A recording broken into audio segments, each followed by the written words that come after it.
ଆଜିର ପଞ୍ଚପଦୀ ପ୍ଲାନ୍ରେ 20/7/2024 ତିନିଟା ପିରିୟଡ଼ ପାଇଁ କରିଛି। ପ୍ରଥମ ପିରିୟଡ଼ ପଞ୍ଚମ ଶ୍ରେଣୀର ଆମ ବିଚିତ୍ର ବିଶ୍ୱ, ଦ୍ୱିତୀୟ ପିରିୟଡ଼ ଷଷ୍ଠ ଶ୍ରେଣୀର ଜିଜ୍ଞାସା ଓ ତୃତୀୟ ପିରିୟଡ଼ ଗଣିତ ମେଳା। ଆମ ବିଚିତ୍ର ବିଶ୍ୱର ପ୍ରସଙ୍ଗ ନାଁ ଥିଲା ଏକ ନଦୀର କାହାଣୀ, ଆଉ ଉପପ୍ରସଙ୍ଗ ଥିଲା ଆମର ନଦୀ ଶୁଖିଗଲେ କ'ଣ ଅସୁବିଧା।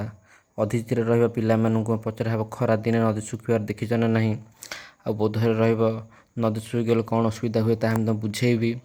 ଆଉ ତାପରେ ଅଭ୍ୟାସ ରହିବ ଆସ ଚିନ୍ତା କରିବା ପୃଷ୍ଠାର 37 ଯେଉଁ ରହିଲା ତାର 3 ନମ୍ବର କରିବେ। ପ୍ରୟୋଗ ହେଲା ପୃଷ୍ଠା 37 4 ନମ୍ବର 5 ନମ୍ବର କରିବେ। ଆଉ ପ୍ରସାର ହେବ ଅବଶିଷ୍ଟ ପ୍ରଶ୍ନୋତ୍ତର ଗୃହ କାର୍ଯ୍ୟ। ଆଉ ସେଇଟା ୟେଲୋ କୋଡ଼ ଦେଖିପାରୁଥିବ E513 ଆଉ TLM ଚକ୍ ଓ କଳାପଟା।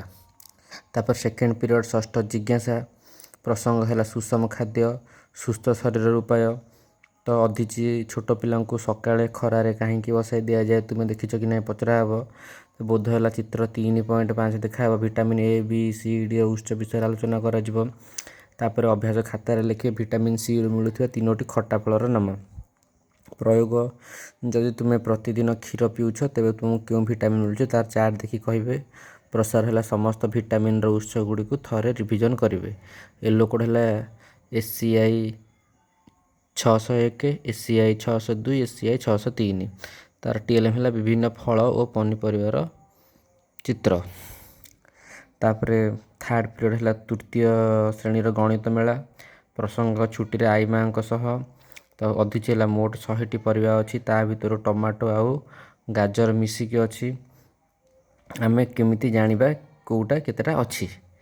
ବାକ୍ସରେ 100ଟି ଲେଖାଏଁ ଅଛି, ଟମାଟୋ 65ଟି ଅଛି, ଗାଜର ଜାଣିବା ଦରକାର ନାହିଁ। ଆମେ 100ରୁ 65 ବିୟୋଗ କରିଲେ ସେ ବିୟୋଗ ପ୍ରଣାଳୀଟା ବୁଝେ। ବିଭିନ୍ନ ପ୍ରକାରର 65ଟି ଟମାଟୋ ପାଇଁ କାଠିରେ 6ଟି ବିଡ଼ା 5ଟି ଖୋଲା ଥିବା 10ଟି ବିଡ଼ାରୁ 6ଟି କାଢ଼ିଲେ ଆଉ 3ଟି ବିଡ଼ା ରହିବ ଏବଂ 5ଟି ଖୋଲା କାଠି ରହିବ।